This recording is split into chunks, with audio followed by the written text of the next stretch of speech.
Assalamualaikum warahmatullahi wabarakatuh.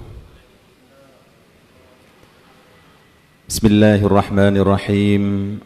Alhamdulillahi rabbil alamin. Wabihi nasta'inu ala umurid dunya waddin. Wassalatu wassalamu ala ashrafil anbiya'i wal mursalin, Sayyidina Muhammadin wa ala alihi wa sahbihi ajma'in.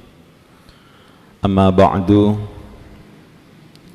Al-mukarramun, para alim, para masyaikh, para kiai, para asatid, ustadzat, para bapak, para ibu, jamaah Masjid Agung At-Taqwa, dan seluruh audien yang mengikuti live streaming remaja Masjid Agung At-Taqwa Bondowoso yang semoga senantiasa sama-sama dimuliakan oleh Allah Subhanahu wa ta'ala. Amin, amin ya rabbal alamin. Pada kajian kita pada sore hari ini, kita akan membahas tentang cinta segi empat. Tema yang menarik yang diberikan oleh adik-adik remaja Masjid Agung At-Taqwa. Yang dimaksud dengan cinta segi empat itu adalah cinta kepada Allah, cinta kepada Rasulullah, cinta kepada orang tua, dan cinta kepada sesama.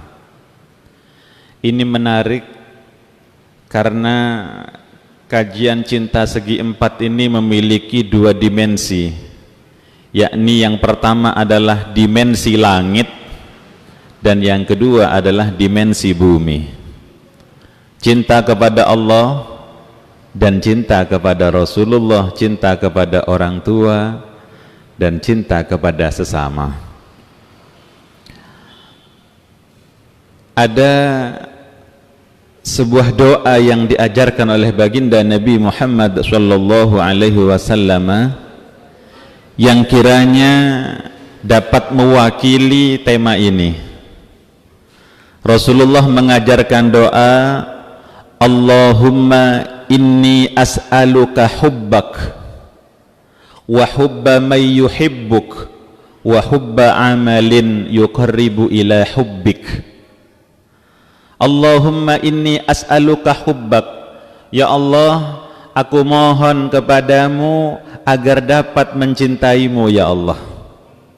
Wa hubba man yuhibbuk, dan aku mohon kepadamu agar dapat mencintai orang-orang yang mencintaimu.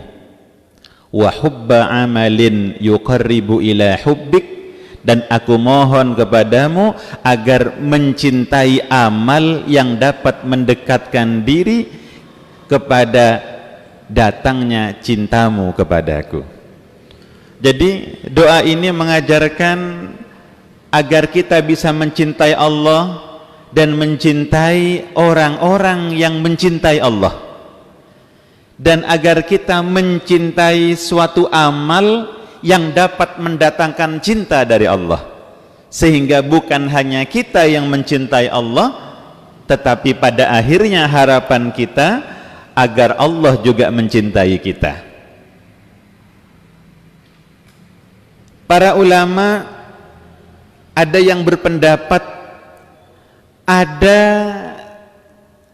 3 pasang yang ini tidak bisa dipisahkan. Apabila suatu amal ini tidak disertai dengan pasangannya, maka tidak akan diterima oleh Allah. Apa saja itu? Yang pertama adalah taat kepada Allah dan taat kepada Rasulullah. Taat kepada Allah saja maka tidak akan diterima tanpa disertai dengan ketaatan kepada Rasulullah. Taat kepada Rasulullah juga tidak akan diterima apabila tidak disertai dengan ketaatan kepada Allah. Yang kedua, dan ini banyak sekali dalam Al-Quran, atiullaha wa atiur rasul, taatlah kalian semua kepada Allah dan taatlah kepada Rasul. Yang kedua, pasangan yang kedua adalah bersyukur kepada Allah dan bersyukur kepada kedua orang tua. Anishkurli wali walidayka, bersyukurlah kamu kepadaku dan bersyukurlah kepada kedua orang tuamu. Jadi kalau orang hanya bersyukur kepada Allah tapi tidak bersyukur kepada kedua orang tua, maka tidak diterima syukurnya kepada Allah. Atau dia berterima kasih kepada orang tua tapi dia tak bersyukur kepada Allah, tak diterima syukurnya kepada orang tua tersebut. Keduanya harus berpasangan. Dan yang ketiga adalah salat dan zakat. Tak diterima salatnya seseorang apabila dia tidak mengerjakan atau tidak menunaikan zakat. Dan begitu pula sebaliknya, tak diterima zakatnya apabila dia tidak melaksanakan salat. Karena memang di dalam Al-Quran dua ibadah ini selalu gandeng. Aqimus shalah wa atuz zakah. Jadi ini tiga hal ini saya kira akan mewakili tema kita. Bagaimana kita membangun cinta kepada Allah, cinta kepada Rasulullah, cinta kepada orang tua, dan cinta kepada sesama. Mari kita carikan korelasinya di beberapa klasifikasi atau pembagian yang telah dibuat oleh para ulama tadi. Yang pertama, mari kita bahas ketaatan kepada Allah dan ketaatan kepada Rasulullah. Cinta kepada Allah dan cinta kepada Rasulullah. Seperti apa bentuknya? Allah berfirman di dalam Al-Quran, A'udzubillahi minasyaitonirrajim. Qul in kuntum tuhibbunallaha fattabi'uni yuhibbukumullahu wa yaghfir lakum dhunubakum wallahu ghafurur rahim. Qul in kuntum tuhibbunallaha, Qul, katakanlah wahai Nabi Muhammad, in kuntum tuhibbunallaha, apabila kalian semua cinta kepada Allah, fattabi'uni, maka ikutilah aku, ikutilah Nabi Muhammad. Kalau kita sudah ikut kepada Nabi Muhammad, berarti kita cinta kepada Allah. Kalau kita cinta kepada Allah dengan cara mengikuti Nabi Muhammad, yuhibbukumullah, Allah akan mencintai kamu semua. Cintanya kepada Allah, cintanya kepada Rasulullah tidak akan bertepuk sebelah tangan, tapi cintanya kepada Allah akan terbalaskan. Yuhibbukumullah, Allah akan cinta kepada kamu. Kalau kita dicintai oleh Allah, maka kita akan mendapatkan predikat Habibullah, kekasih Allah. Kekasih Allah itu bahasa lainnya adalah waliullah. Jadi sesungguhnya begitu mudahnya seseorang itu mendapatkan predikat waliyun min auliyaillah, menjadi salah satu kekasih dari banyak kekasih-kekasihnya Allah. Caranya bagaimana? Ya caranya fattabi'uni, ikutilah aku, kata baginda Nabi, sebagaimana yang diperintahkan oleh Allah di dalam Al-Quran. Jadi ini penting. Ini katanya Gus Baha itu, jadi menjadi kekasih Allah itu perlu selalu disuarakan, harus terus-menerus dikampanyekan. Karena di era seperti sekarang ini sudah terlalu banyak orang yang kepengen dicintai manusia, terlalu banyak orang yang kepengen dicintai pejabat, terlalu banyak orang yang kepengen dicintai manusia, sahabat-sahabatnya. Sekarang tidak banyak orang yang ingin dicintai oleh Allah. Orang yang dicintai oleh Allah, dia adalah para kekasih-kekasih Allah.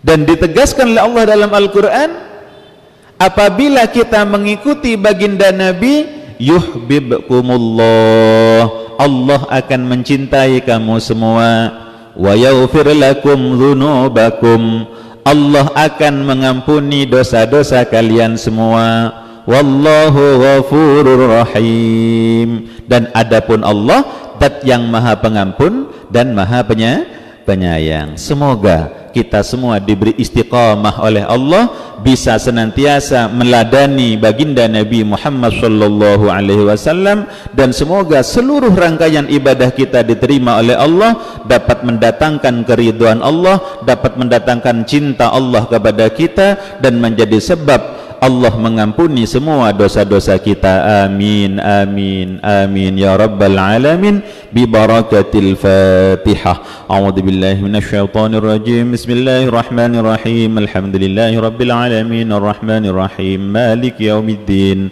Iyyaka na'budu wa iyyaka nasta'in ihdinas siratal mustaqim siratal ladzina an'amta 'alaihim ghairil maghdubi 'alaihim waladdallin. Amin. Nah, kenapa di dalam redaksi Al-Quran tadi berbunyi Qul in kuntum tuhibbunallaha fattabi'uni? Ketika engkau mencintai Allah maka ikutilah aku. Kenapa perintahnya kok ikuti aku? Kok bukan berbunyi apabila engkau mencintai Allah maka cintailah aku, cintailah Nabi Muhammad? Kok tidak seperti itu? Ini kata para ulama, karena at-ta'atu thamratul mahabbati. Karena ta'at itu adalah buah dari cinta. Jadi orang kalau sudah ta'at, otomatis dia cinta. Orang kalau cinta dan cintanya sungguhan, maka pasti akan berbuah ketaatan. Jadi kalau dia mengaku cinta kepada Allah tapi dia tidak taat kepada Allah, maka perlu dipertanyakan, cintanya itu bukan cinta betulan, tapi cintanya cinta palsu. Kalau dia mengaku cinta kepada Rasulullah tapi dia tidak taat kepada Rasulullah, maka perlu dipertanyakan, cintanya bukan cinta yang sejati, tapi cintanya cinta palsu. Lau kana hubbuka shadiqan la ata'tahu innal muhibba liman yuhibbu muti'u. Lau kana hubbuka shadiqan, andaikan cintamu benar-benar, cintanya cinta sungguhan, la ata'tahu, maka niscaya kamu akan mematuhinya. Innal muhibba, karena sesungguhnya sang pecinta, liman yuhibbu, kepada yang dicintai, muti'u, dia taat. Jadi makanya di sini perintahnya adalah ikutilah aku, taatlah kepada aku, taatlah kepada Rasulullah. Dengan taat kepada Rasulullah berarti dia cinta kepada Rasulullah. Dengan cinta kepada Rasulullah berarti dia cinta kepada Allah. Dengan cinta kepada Allah, yuhibbukumullah, Allah tak akan membiarkan cinta kita bertepuk sebelah tangan. Allah pasti akan membalas cinta kita dan bahkan mendapatkan anugerah, wa yaghfir lakum dzunubakum, Allah akan mengampuni dosa-dosa kalian semuanya. Jadi apa yang harus kita lakukan supaya kita mengekspresikan cinta kepada Rasulullah? Sungguh Allah telah menjadikan Rasulullah sebagai suri teladan dari segala sisinya. Laqad kana lakum fi Rasulillahi uswatun hasanah. Sungguh ada pada diri Rasulullah itu adalah suri teladan bagi kalian semuanya. Jadi segala sisinya harus kita ikuti dari baginda Nabi Muhammad sallallahu alaihi wasallam. Tentu saja sejauh kemampuan kita. Sejauh kemampuan kita.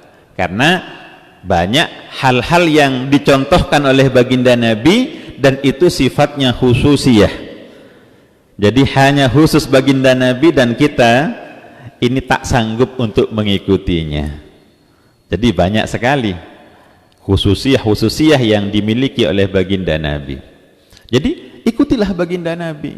Jadi maka itu akan menunjukkan kecintaan kita kepada Allah, kecintaan kita kepada Rasulullah.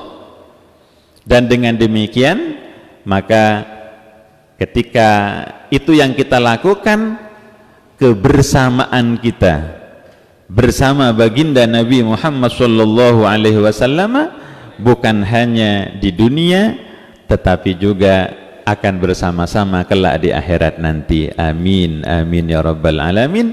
Sebagaimana yang ditegaskan oleh Allah dalam Al-Qur'an, wa may yuti'illaha war rasula fa ulaika ma'al ladzina an'ama Allahu 'alaihim minan nabiyyin wasiddiqin wasyuhada'i wassalihin wa hasuna ulaika rafiqa. Wa may yuti'illaha war rasula, dan barang siapa yang taat kepada Allah dan Rasul, fa ulaika ma'al ladzina an'ama Allahu 'alaihim, maka mereka akan bersama-sama orang-orang yang telah Allah beri nikmat kepada mereka. Siapa mereka? Minan nabiyyin, dari golongan para nabi, wasiddiqin, dan para siddiqin, wasyuhada, dan para orang-orang yang mati syahid, wassalihin, dan orang-orang yang saleh, wa hasuna ulaika rafiqa, dan merekalah teman-teman terbaik itu. Jadi ternyata efek cinta kepada Allah, efek cinta kepada Rasulullah itu dapat menjadi sebab kita itu bersama dalam sama-sama komunitas para pecinta Allah, akan kumpul bersama-sama orang-orang yang mencintai Rasulullah, di kalangan para nabi, di kalangan para siddiqin, di kalangan para syuhada, dan berkumpul para orang-orang saleh.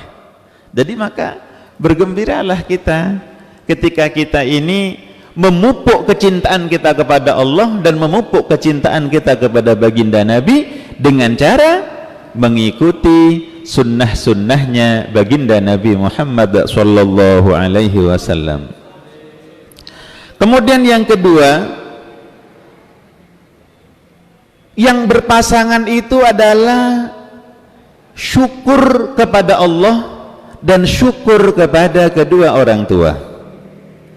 Banyak sekali ayat di dalam Al-Quran yang berbunyi perintah menyembah kepada Allah bergandengan dengan perintah untuk berbakti kepada kedua orang tua. Wa qadha rabbuka alla ta'budu illa iyyah wa bil walidaini ihsana. Allah memerintahkan kepada kita agar tidak menyembah kepada yang selain Allah, dan Allah memerintahkan agar kita berbakti kepada kedua orang tua. Wa wassaynal insana biwalidayhi hamalathu ummuhu wahnan ala wahnin wa fisaluhu fi 'amaini anishkur li wa liwalidayka ilayyal masir. Jadi anishkur li, bersyukurlah kamu kepadaku, wali walidaika, dan bersyukurlah kalian kepada kedua orang tua kalian.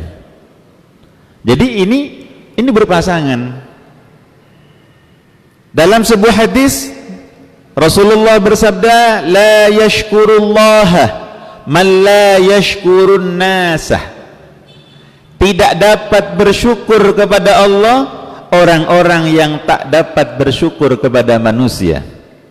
Itu artinya apa? Kita jelas mendapatkan anugerah kebaikan dari Allah, kita banyak mendapatkan kenikmatan dari Allah, tetapi banyak kenikmatan dari Allah itu melalui perantara-perantara manusia yang dikehendaki oleh Allah. Oleh karenanya, kalau kita ingin bersyukur kepada Allah, kalau kita ingin berterima kasih kepada Allah, maka jangan lupa berterima kasihlah kepada perantara-perantara datangnya nikmat Allah. Sehingga Rasulullah bersabda, tidak bisa bersyukur kepada Allah orang-orang yang tak biasa bersyukur kepada manusia. Nah sekarang, siapa manusia yang paling berjasa kepada kita? Siapa manusia yang paling banyak memberikan kenikmatan kepada kita, yang menjadi perantara nikmatnya Allah kepada kita? Tiada lain, yang pertama dan yang paling utama dan yang paling berjasa kepada kita adalah baginda Nabi Muhammad sallallahu alaihi wasallam. Karena kenapa? Karena jelas sekali dalam Al-Quran Allah berfirman, wa ma arsalnaka illa rahmatan lil alamin, dan tidaklah kami mengutus engkau wahai Nabi Muhammad kecuali menjadi rahmat bagi seluruh alam. Jadi bukan hanya kita manusia, tapi seluruh alam berhutang budi kepada baginda Nabi Muhammad sallallahu alaihi wasallam. Apalagi kita yang memang umatnya baginda Nabi Muhammad sallallahu alaihi wasallam. Jadi berterima kasihlah kepada Rasulullah. Bagaimana caranya kita berterima kasih kepada Rasulullah? Kalau kita berterima kasih kepada Allah, kita diajarkan dengan membaca hamdalah, alhamdulillahi rabbil alamin.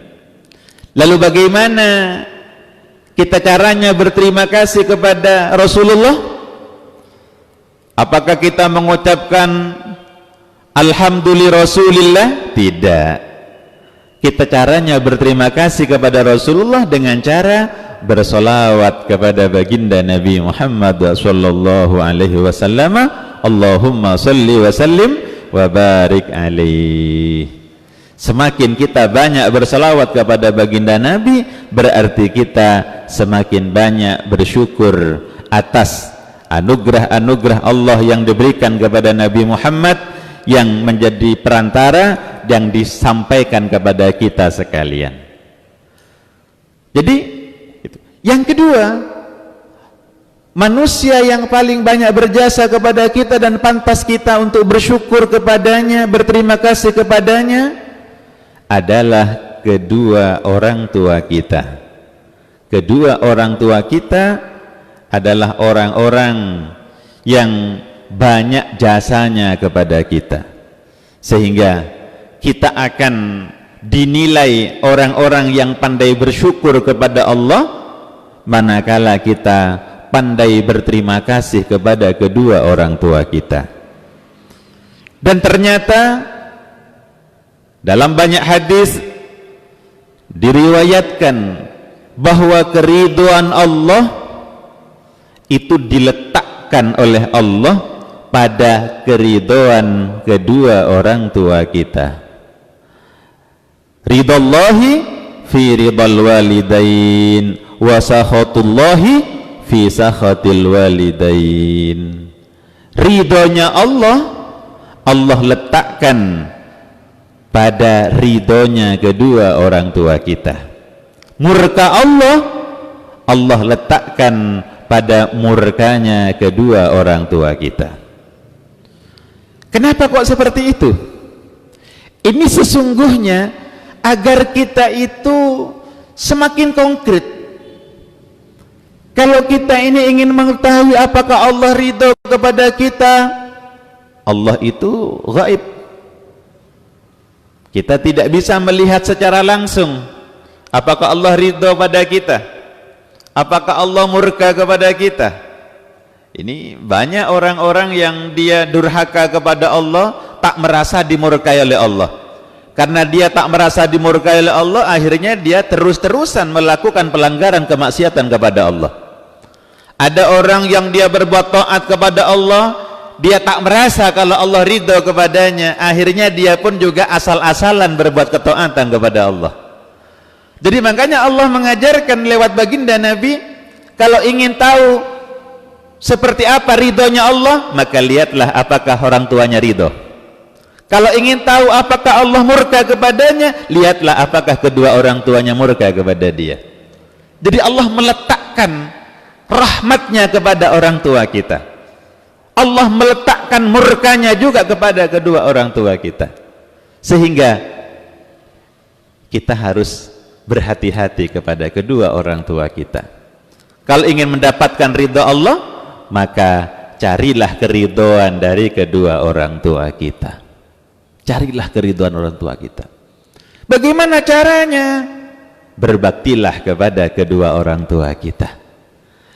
Kalau berterima kasih kepada Rasulullah dengan cara memperbanyak baca salawat kepada Rasulullah dan meneladani sunnah-sunnahnya, kalau berterima kasih kepada kedua orang tua kita dengan cara berbakti kepada kedua orang tua kita. Jadi kalau sudah orang tua kita ini ridho, yakinlah bahwa sesungguhnya pada saat itu Allah ridho kepada kita. Jadi makanya dalam hidup itu nggak usah ruwet, nggak usah rumit. Kalau sudah orang tua kita senang kepada kita, orang tua kita sudah ridho kepada kita, selesai persoalan hidup itu, selesai.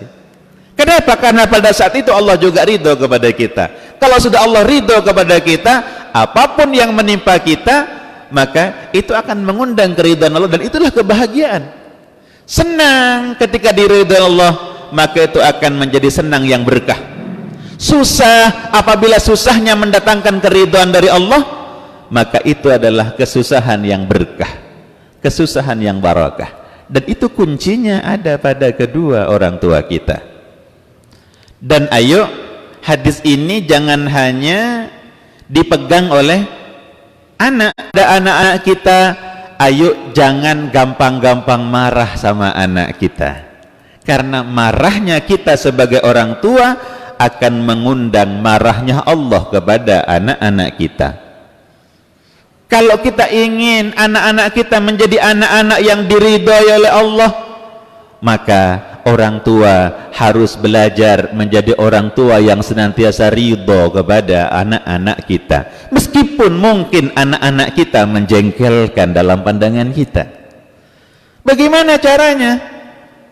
Ketika anak kita berbuat ketaatan, dia bakti kepada orang tuanya, maka sebagai orang tua harus pandai bersyukur. Dia bersyukur, berterima kasih kepada Allah. Kalau orang anak-anak kita kok menunjukkan perilaku yang kurang menyenangkan, yang ditampilkan adalah doa. Jangan sampai murka kepada anak-anak kita. Doakan, tangisi terus, tangisi terus. Saya tertarik sekali dengan kebiasaan di dalam keluarganya para habaib. Setidak-tidaknya yang saya ketahui, beliau di keluarganya para habaib itu kalau marah kepada anak-anaknya, ini beliau ini marahnya itu dengan doa. Misalnya ketika melihat anaknya melakukan hal-hal yang tidak bagus, maka si orang tua ini akan marah, tapi dengan cara marah doa. Allah yahdik, Allah yahdik, itu sering saya dengar. Semoga Allah memberikan hidayah kepadamu, nak. Nah, ini kalau dibiasakan akan benar-benar mengundang hidayah dari Allah.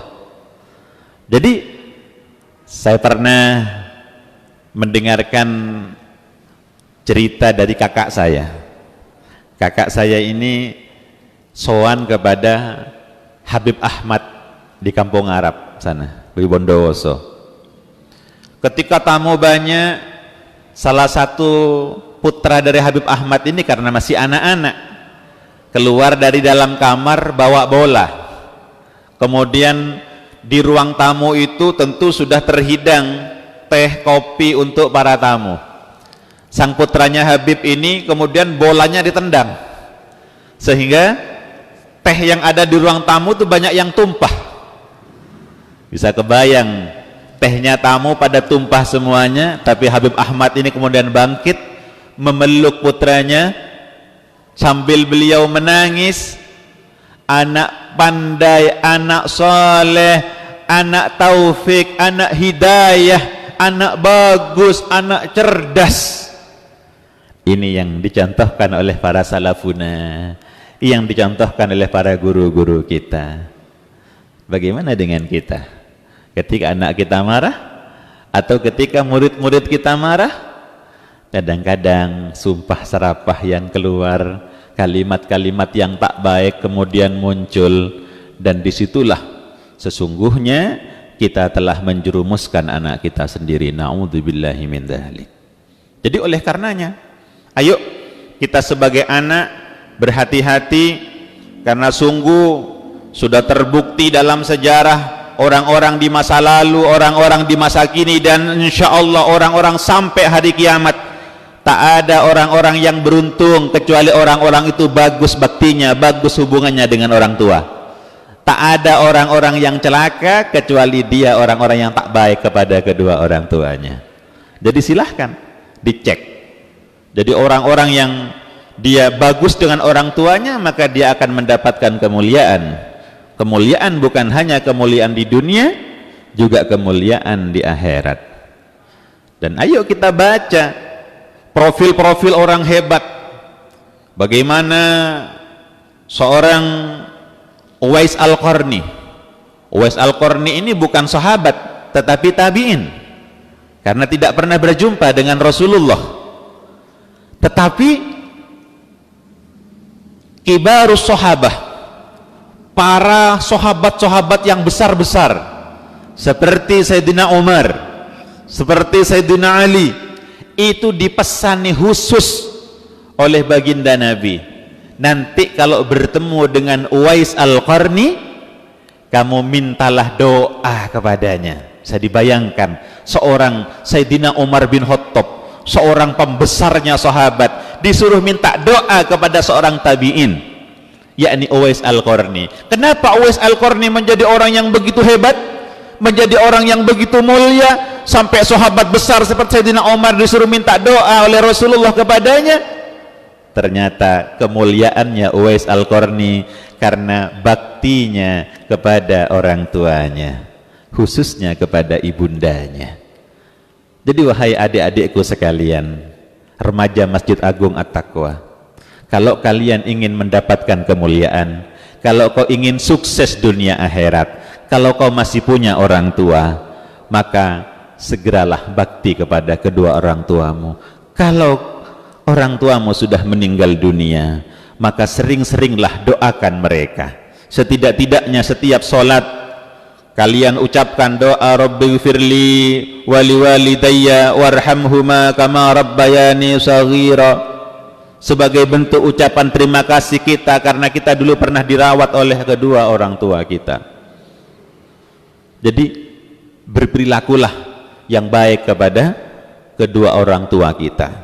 Jangan ikut arus, karena sekarang banyak orang-orang yang rusak, ya, dan itu dianggap wajar, dianggap biasa, ya, padahal itu adalah suatu bentuk perilaku yang tercela, sampai-sampai saking beratnya ketercelaan itu menjadi salah satu tanda datangnya hari kiamat.